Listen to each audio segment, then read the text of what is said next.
Hello, I'm Dionne Kress, and this is Brian Kempisty with me here today. And Brian and I have been talking about the benefits of having a chief heart officer within your organization. We've been talking about leadership and grit, and today we're going to talk about storytelling, leadership philosophy, and being human. So, Brian, I'm going to start by asking you a question today.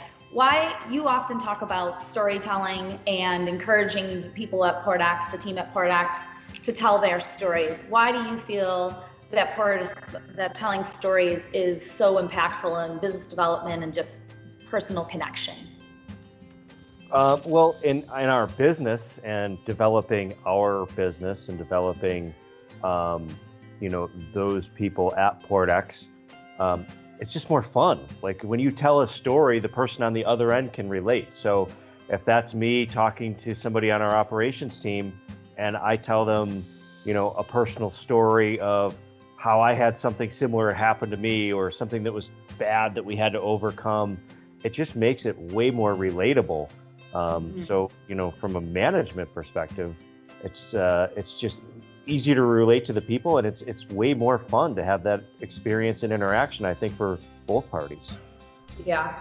I always find it interesting that you and I have so many parallel belief systems. So you use it to become more relatable in the business environment with your customers. And I found that in my coaching with people, having them tell me their story, and I share many parts of my story as it's relevant to coaching people, it makes us all more human. And I've often found that, so the way that I use story is for leadership development, right? So having people tell me their personal stories as a way of helping them to grow and to develop into being more of who they already are, and making them see that sometimes their stories cannot be, they're kind of fabricated or they're made up by somebody else for them.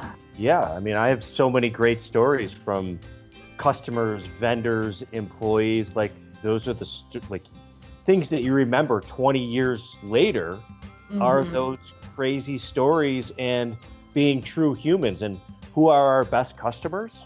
Our best customers are the ones that we have the best relationship with because we're human. They may have come to my wedding. They may have, I may have, been to their house for multiple dinners or their kids' birthday parties or whatever. But those are the people that you remember for a career and a lifetime. And, as we talk about being human and building that family within PortX, we're trying to do that both in the office with our people and I think externally with our customers too. And it just makes us human, right? So we often talk about, PortX does not manage by spreadsheet, but we manage by bingos, which is the celebration of people's stories of success, which is amazing. And I think that's really cool. Like let's celebrate the things that have gone well, and let's share the story with everybody about the things that have gone well. I think, a lot of the people that might start at PortX, right? So if you're, Alex or Beatrice or somebody that's only been there for, 3 to 6 months, they might be like, well, geez, that's Brian and he's one of the major owners and he's kind of the boss guy. And, they, have that intimidation or possible fear, right? So if you share a story of a struggle that you've had or a dumbass moment that you've had, or, something that they can personally relate to, they come to you much more easily and the communication flows much better. And, you always mention the transparency, like there's, Beatrice has been here for 3 months now, but like she can call me with anything and any stupid story and something that went really bad and it's all okay. Yeah. I think that if we could kind of transition into the leadership philosophy from that just for a second, the one thing I've always valued about working with you and the leadership team at PortX is just that ability to be real and to be raw, right? Like there isn't this high level hierarchy of, intimidation, right? Like let's all just be in it together and let's just recognize the successes and the challenges and support each other in that. And as I've coached the team from the leadership team all the way down, one of the things they always tell me is that they can go to any of you guys with whatever is happening, whether it's positive or negative, and know that they're not going to get reprimanded for that, but saying they're going to get help and support and coaching on like, okay, made a mistake, like let's figure out how to make it to remedy that mistake and then move on. And I think that ties into being human and like recognizing that shit happens, right? And recognizing that there could be this, people perceive this corporate structure, like you said, the hierarchy, and this guy's in the corner office and this guy is, doing this job and this person is this person's boss. Well, if you come on one of our leadership retreats, you quickly find out that we are all just really messy humans that want to have fun and support each other.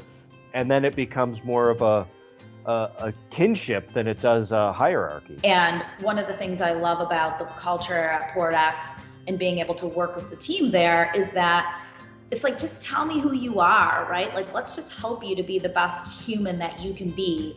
And let's support you in what you're already good at and make you the best you can be at that, rather than making people feel guarded and defensive. And I feel like you guys at PortX are really setting some sort of precedent for how to lead into the future. And if we come back to what it's about, I think it's about just the human factor, being human, and like, let's just share our stories, and the funny stories, like the better the story, the funnier the story, it just adds just more of that human factor to the. And that's why our third success factor is, bring the weird, embrace the weirdness, right? I mean, because we all have that somewhere deep within us that's a little messy. So, instead of, hiding that, let's just bring it, and I think we've done a good job. I think everybody in the office feels pretty comfortable and it's pretty free flowing, and I'm sure you see that on a week-to-week basis. What is your leadership philosophy? I know we've talked about story and being human. Do you have like another foundational component to your leadership philosophy? No, I don't. I mean, I think our foundation really starts, and it goes back to the pillars. We talk about the pillars all the time: culture, service, and tech.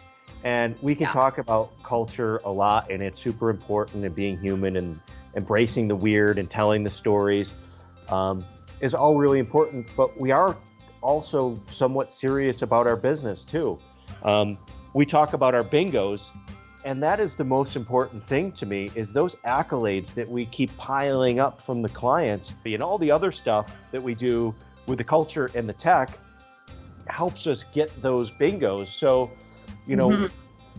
that's I guess we're working backwards. We're taking the end result that we want to be the absolute best, and then we're trying to create a recipe for our people through the culture and the service, and how do we deliver that to end up getting the bingos at the end of the day.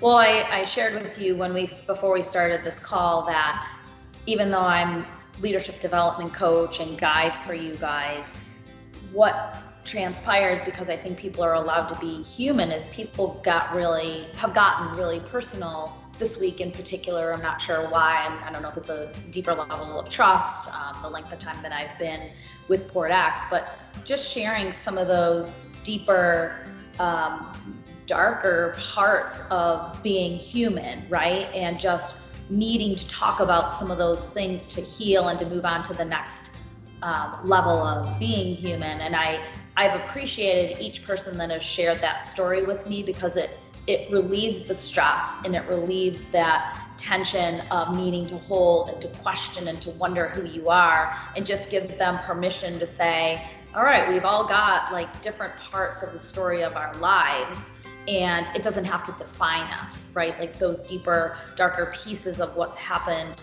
during our journey doesn't have to define us in our entirety. It's just a chapter of the book. And you always say, as we move through life, we're just writing our personal book or creating our legacy. And one of the things I've shared with the team is like, that's just a chapter, right? And maybe some of the things that have happened are unfortunate, but let's just kind of process through that and put it into perspective. And what have you learned from that piece or that chapter of your story? And then how do you turn the page and let's start writing in the next chapter? And let's write it different, right? Because we need some of those struggles and some of those darker pieces to create like texture in who we are. We can't be all goodness. Real, right? Like people always have that perception, and even of me specifically, they're like, well, geez, you're perfect. Everything you do just works. And I have to remind them, like, well, Yeah. what about this that didn't work and this that didn't work? And, people have that perception of me. So I always try to break that down to be like, yeah, no, there's a lot of shit that went wrong.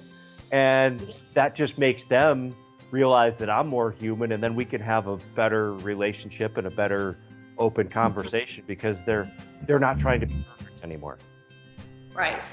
And I think having my role on the team allows people to be real too, right? So they don't have to separate who they are at home and who they are at work, but can bring themselves in their wholeness and know that they can feel safe and they can be open and honest, not with everybody, but with somebody that's safe and comfortable for them to talk to, because once you let that go, then you have more energy and space to be more of who you are, right? Like, let's then talk about your strengths and what you bring to Port X and how we can make you more successful in your life and your work.